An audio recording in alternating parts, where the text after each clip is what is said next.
পঞ্চগড় জেলার নেটওয়ার্কে বৃহস্পতিবার দিনাজপুর ঠাকুরগাঁও পঞ্চগড় জেলায় ৩১ দফা কর্মশালায় লন্ডন থেকে ভার্চুয়ালি যুক্ত হন বিএনপির ভারপ্রাপ্ত চেয়ারম্যান তারেক রহমান।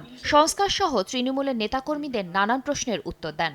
ভার্চুয়ালি যুক্ত হন দলের মহাসচিব মির্জা ফখরুল ইসলাম আলমগীরও। ৩১ দফাকে জাতির মুক্তির সনদ হিসেবে উল্লেখ করে সেগুলোকে জনগণের দ্বারে দ্বারে পৌঁছাতে নেতাকর্মীদের নির্দেশনা দেন মির্জা ফখরুল। এই ৩১ দফা হচ্ছে আমাদের একটা মুক্তির সনদ, জনগণের ভালোবাসার দলে পরিণত করতে পারি, সেই লক্ষ্যে আমাদেরকে কাজ করতে হবে।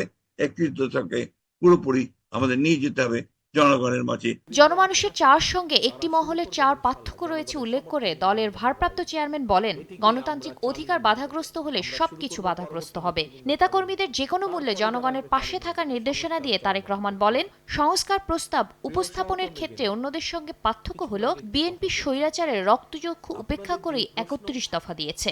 জনমানুষের যেই প্রশ্ন, যেই চাওয়া, তার সাথে একটি মহলের চাওয়ার অমিল রয়েছে। একটি মহলের কাছে অন্য কিছু গুরুত্বপূর্ণ, কিন্তু আমরা যখন দিয়েছি, আমরা স্বৈরাচারের রক্তচক্ষু উপেক্ষা করে দিয়েছি। আর অন্য যারা দিয়েছেন তারা কোন প্রেক্ষাপটে সংস্কার প্রস্তাব নিয়ে এসেছেন, কিভাবে দিচ্ছেন, এটি বিচারের দায় আপনাদের উপর আমি ছেড়ে দিচ্ছি। কারণ মানুষের গণতান্ত্রিক অধিকার এবং রাজনৈতিক অধিকার যদি বাধাগ্রস্ত হয়, সবকিছু তাহলে ধ্বংস হয়ে যাবে, সবকিছু বাধাগ্রস্ত হবে। এদিকে বৃহস্পতিবার বিকেলে গুলশানে লিয়াজো কমিটির বৈঠক শেষে গণমাধ্যমে কথা বলেন দলের স্থায়ী কমিটির সদস্য আমির খসরু মাহমুদ চৌধুরী। সংস্কার নিয়ে রাজনৈতিক দলগুলোর প্রস্তাবের মধ্যে কোন কোন বিষয় ঐকমত্য হয়েছে তা দ্রুত জাতির সামনে প্রকাশের আহ্বান তার। খালি বিএনপি না, প্রত্যেকটি রাজনৈতিক দল তাদের সংস্কার প্রস্তাব জমা দিয়েছে।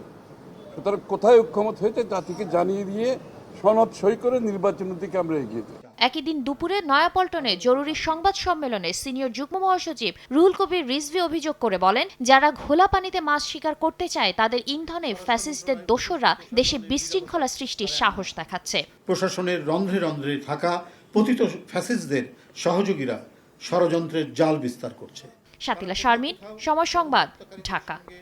আঘাত করে প্রকাশ্যে বিশৃঙ্খলা